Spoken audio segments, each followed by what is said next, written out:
The whole creation is in slavery to this. Don't feel picked on. Got a bad knee? Got a bad brain? Got a dying spouse? Please, what this text is designed to do is take away from you a burden you don't have to carry. Namely, what's wrong with me? Why me? It's the why me question that's being removed by this text.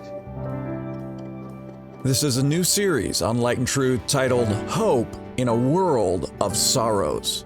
If suffering is inevitable, what does it reveal about life's meaning? In this episode of Light and Truth, John Piper opens Romans 8:18-23 to show how our suffering relates to our God-given hope. This sermon was originally delivered at Bethlehem Baptist Church on April 28, 2002. There's a lot of people, some in this room I'm sure, who have tasted enough of suffering to be tempted to say, if that's the payoff for being a child of God, I'm out of here. You expected more. It was supposed to get better when you believed. This paragraph is in the Bible so that you won't say that. It's in the Bible to help you get ready to suffer. Because if you haven't suffered much, and many in this room haven't suffered much, some have much. But you will. You will. You must. And this paragraph is in the Bible as a mercy to you to help you get ready so that when it comes, you won't say, I'm out of here. If that's the way the children get treated, then I'm just finished with it all. I'll find another father. I'll find another treasure that treats me better. This paragraph is here to help you not do that. And my prayer is that you will not do that. The way Paul goes about encouraging and helping and strengthening us in the face of suffering is very remarkable. Here's the way he goes about it. He puts our suffering into a global context. He does it in three ways. He puts your suffering in a global context in three ways. Number one, he says all creation is groaning. Verse 22. For we know that the whole creation groans and suffers the pains of childbirth together until now. So here we have, notice the phrase, whole creation. The whole creation groans, which means right off the bat, don't feel picked on. Don't feel isolated. You are part of a creation and the whole thing is groaning. Second way he does it, the second way he expresses this all creation is in verse 21. The creation itself, there it is, the creation itself will be set free from its slavery to corruption. In other words, the whole creation is in bondage. The whole universe is a slave of the second law of thermodynamics and lots of other stuff. Corruption, perishing, ruin, disorder, futility, pain, suffering. The whole creation is in slavery to this. Don't feel picked on. Got a bad knee? Got a bad brain? Got a dying spouse? Please, what this text is designed to do is take away from you a burden you don't have to carry. Namely, what's wrong with me? Why me? It's the why me question that's being removed by this text. Thirdly, verse 20, he says it again. For the creation was subjected to futility, not willingly, but because of him who subjected it in hope.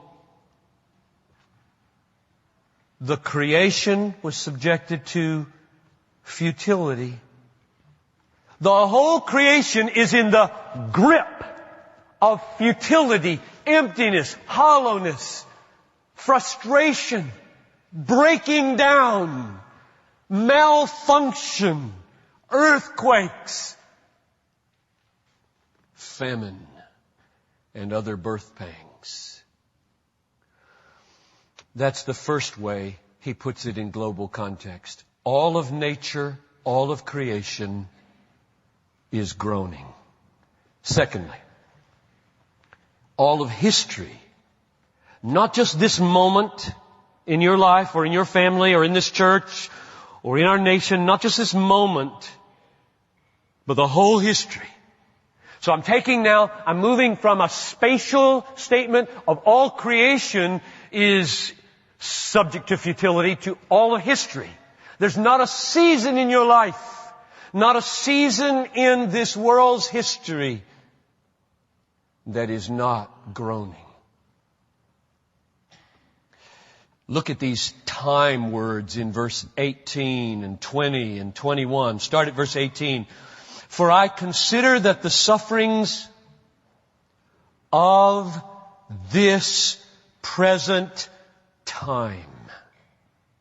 That's a very long time. This present history is shot through with sufferings. It is to be expected that if you live in this age, you suffer, you groan, you experience futility, corruption. Verse 20, notice the past tense and then the future of 21. Verse 20, for the creation was subjected to futility. It had a beginning. Verse 21, the creation will be set free. It'll have an end. It's temporary. The end is coming. But for now, where do we live? Right here. Between the subjection to futility and the lifting of the bondage. We live in it. Our bodies are a part of it. This is part of it. You all look like a big smudge to me right now. That's futility. And I'm thankful for common grace. And then it will be the ears. Noelle keeps telling me she's talking loud enough.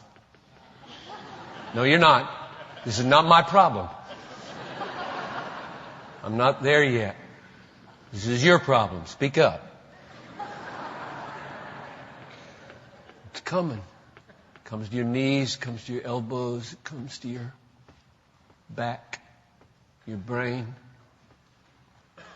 your liver, your prostate.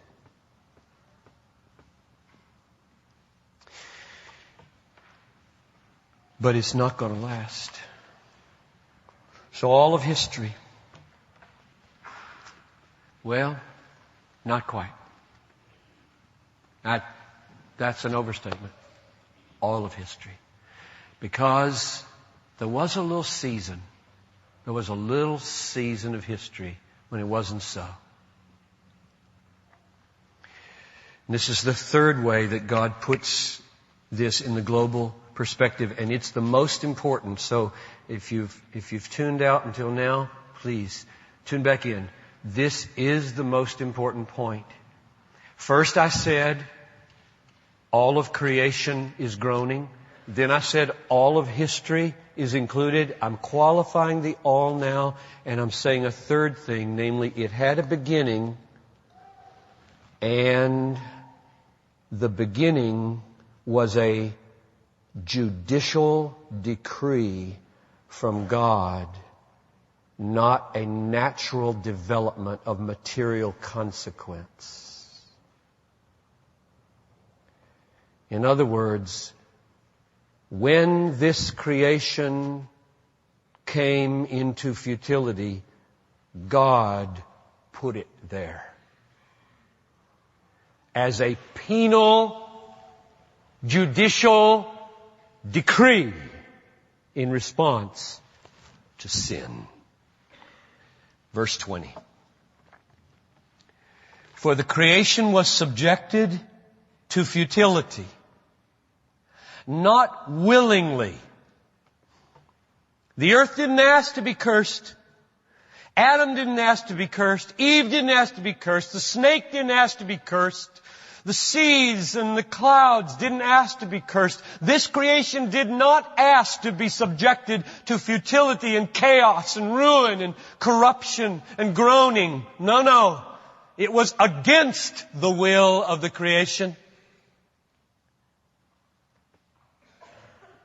For the creation was subjected to futility not willingly, but because of Him who subjected it in hope. That's God. And you may say, whoa. Maybe it's Adam. Maybe Adam and Eve, when they ate the forbidden fruit and came with the whole creation into death. Maybe that's who it means here. Or somebody might say, maybe it's the devil. The devil subjected this world to corruption because he tempted Adam and Eve to break the law and to eat and to bring the whole creation crashing down into futility. Maybe it's the devil. Well, neither of those will work, because it says at the end of the verse that this one who subjected the creation to futility did so in hope. Adam had no design for the revelation of the children of God in eating that fruit. The devil had no design for the magnificent display of the glory of the children of God in tempting Adam and Eve. Neither of those subjected the creation to futility in hope. Only one being brings a judicial sentence upon the whole creation, guilty and sentenced to corruption and futility and groaning in hope, namely God. God has hope at the other end of this history. This creation and all of its fallenness will be set free from its bondage to decay. Only God can do that. And that's the hope in which it was subjected. The implications of this are staggering. You talk about a world view, a vision of the totality of creation and reality, and how to understand the world we look out upon today in the 21st century with its massive agony. The creation was subjected to futility, not willingly, but because of Him who subjected it in hope. It wasn't a natural phenomenon. It was a judicial decree when this creation fell. I am amazed at how many Christians are so eager to remove God from the equation of suffering that they are willing to become deists to do it. Remember the deists? The deists believe that God exists and that He created the world the way you create a clock, and you wind it up and you put the springs in there and you set it off and you retreat and you don't get involved with that world. It just runs on its own little wheels and wiggles, and everything that in it is explainable from within the system. How many Christians there are who are so fearful that we might lay at the feet of the sovereign judicial decree of God the miseries of the world. They become deists to rescue Him from that responsibility. You can't have it and have verse 20. Why is the world groaning in agony today? Answer: He subjected it to futility in hope. There is no comfort among the saints of God, among deists. A distant, disinterested, watching God is not a comfort to the suffering. The implications are huge to what we're saying here. Let me give you a few of them. The meaning of all misery in the world is that sin is horrific.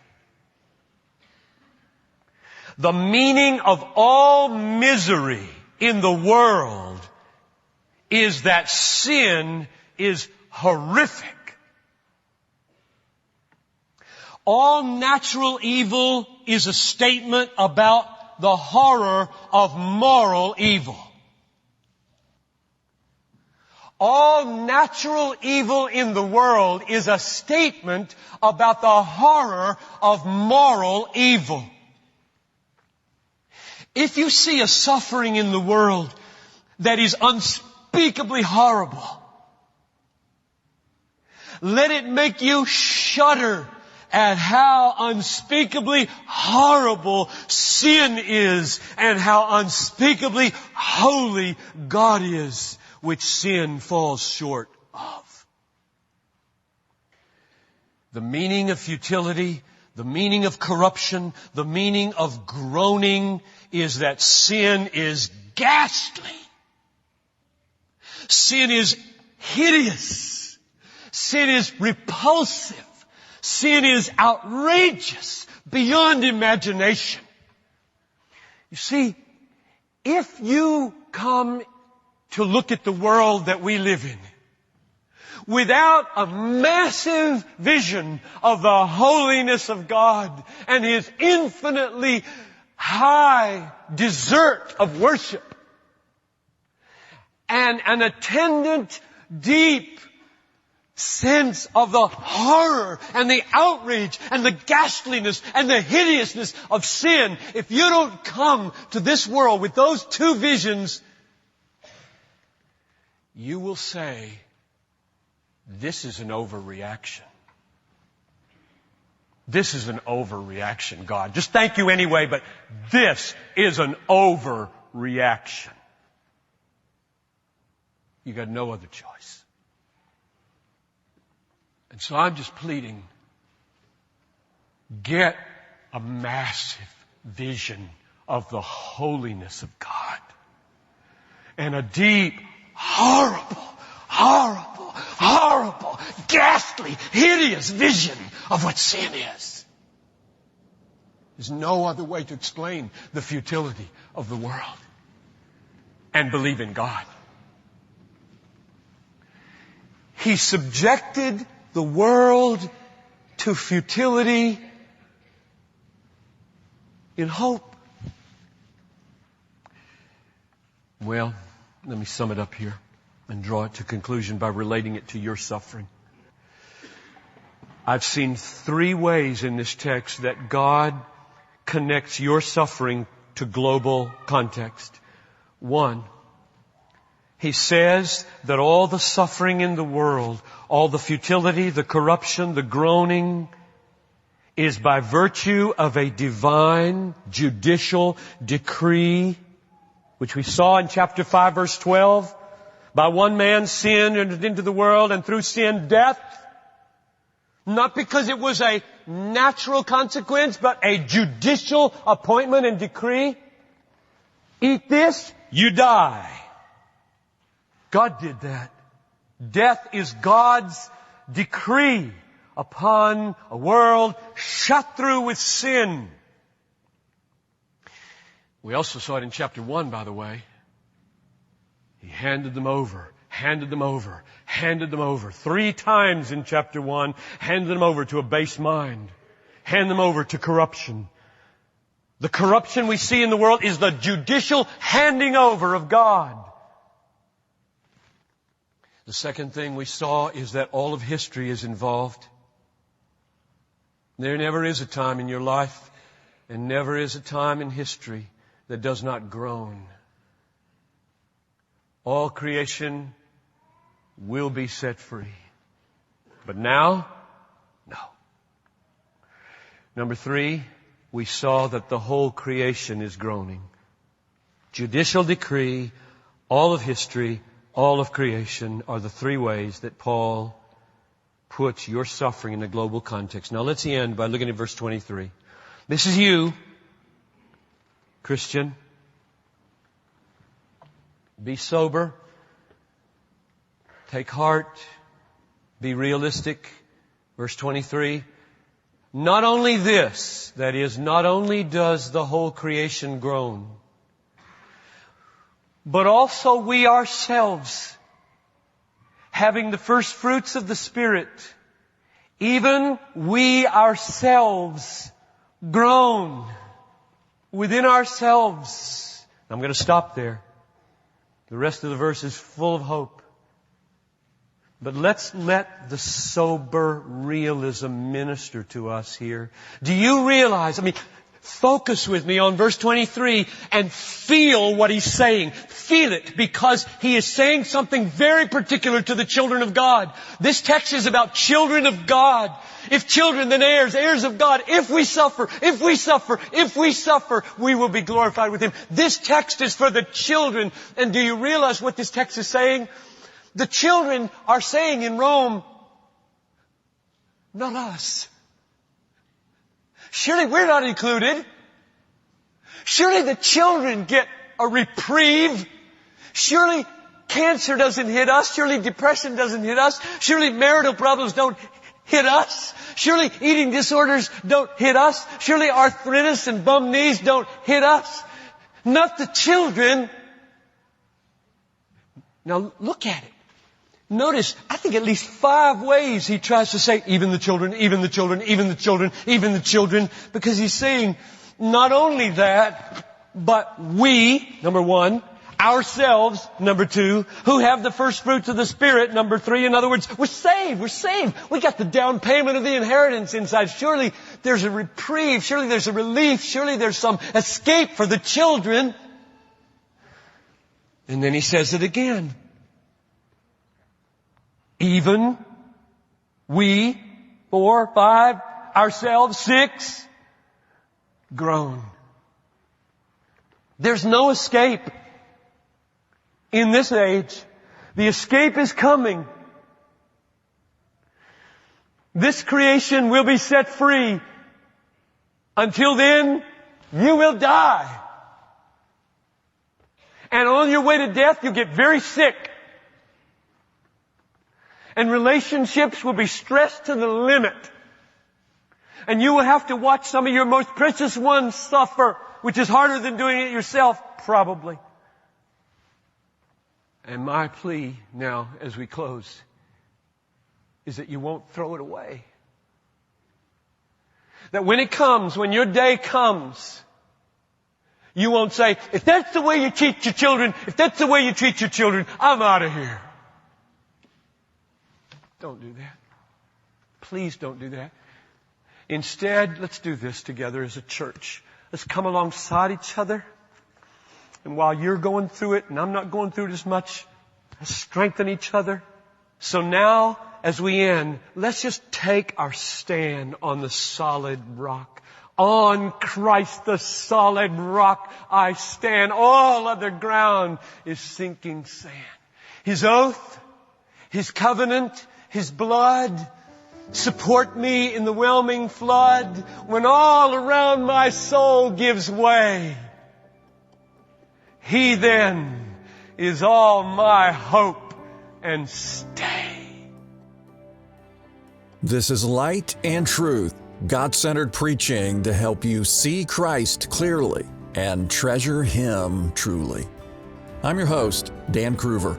Thank you for listening. On our next episode, John Piper continues our 5-part series, Hope in a World of Sorrows, with a sermon titled, The Glorious Future of God's Creation. I hope you'll join us. For more resources, visit desiringgod.org.